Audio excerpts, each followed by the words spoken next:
इस देश में 76 वर्ष की आज़ादी में सभी जातियों, वर्गों, समुदायों, धर्मों के लोगों को उनकी जनसंख्या के अनुपात में शिक्षा, नौकरी, व्यापार, राजनीति, किसी भी क्षेत्र में हिस्सेदारी नहीं मिली है।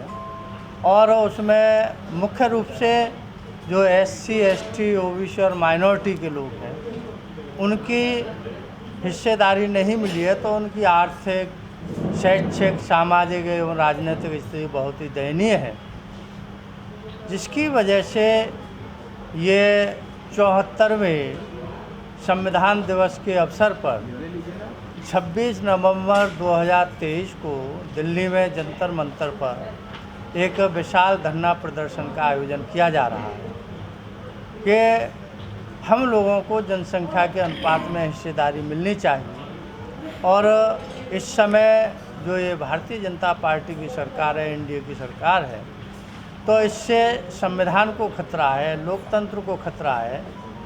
तमाम संशोधन करके इस संविधान को कमज़ोर किया जा रहा है और ख़ास तौर से SC, ST, OBC और माइनॉरिटी के हक अधिकारों का हनन किया जा रहा है। तो आज की जो प्रेस वार्ता बुलाई गई है 26 नवंबर 2023 को दिल्ली में जंतर मंतर पर विशाल धरना प्रदर्शन करने के लिए, जानकारी देने के लिए, और हमारी क्या समस्याएं हैं, हमको इतने समय में 76 वर्ष की आज़ादी में हक अधिकार क्यों नहीं मिल पाए हैं, उसके बारे में बताने के लिए। इस समय मुख्य मुद्दा है कि जब ये देश विभिन्न जातियों, धर्मों, वर्गों का है, तो उनकी अपनी अपनी जनसंख्या है, तो पूरे देश में जातिवार जनगणना होनी चाहिए। जब जातिवार जनगणना होगी, यहाँ शेड्यूल कास्ट और शेड्यूल ट्राइब की जातिगत जनगणना करने का तो प्रावधान भारतीय संविधान के द्वारा दिया गया है, तो वो तो कराया जाता है।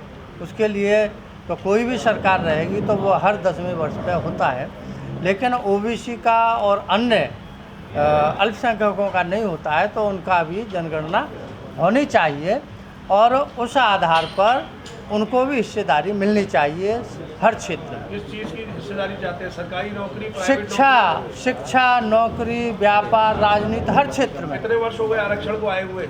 जी 76 वर्ष हो गए। 76 वर्ष में आपको ऐसा नहीं लगता है कि लोकतंत्र अब करवट ले रहा है और जो गरीब है, चाहे वो किसी भी जात का हो, चाहे वो सवर्ण बोलो, चाहे वो आपके हरिजन बोलिए, चाहे बौद्ध को मानने वाले बोलिए, अगर इस देश का नागरिक है और वो गरीब है, उसको आरक्षण मिले, और वो अमीर है और वो किसी भी जात का हो और उसको कुछ सुविधाओं से छोड़ दिया जाए, इसमें आपको क्या विपत्ति है? देखिए, आपत्ति क्या है? देखिए, हमको आपत्ति ये है कि अभी हम आपको एक पर्चा देंगे। आपके पास 4 बंगले हैं, एक मेरा प्रश्न पूरा ये है, आपके पास 4 बंगले हैं और कई एकड़ में जमीन है जी, और आप SC, ST वर्ग से आते हैं या निम्न वर्ग जैसे पहले बोला जाता था उससे आते हैं, आपका एक बच्चा अधिकारी है सरकारी, उसके बाद आपको आरक्षण की आवश्यकता है बच्चों को? आपके नहीं है।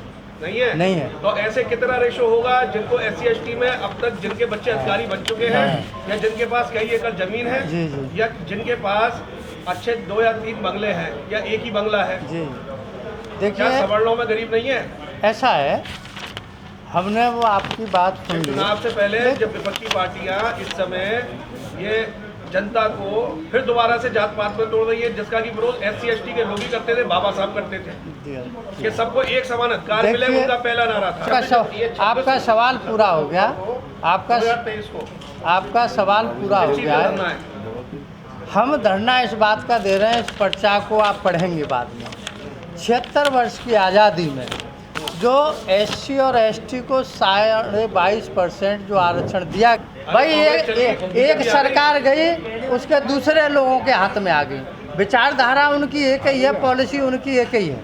तो 76 वर्ष की आज़ादी में SC, ST का जो 22.5% आरक्षण है, वो आज तक किसी भी विभाग में पूरा नहीं हुआ। एक रेशियो पूछा, मेरा प्रश्न ये था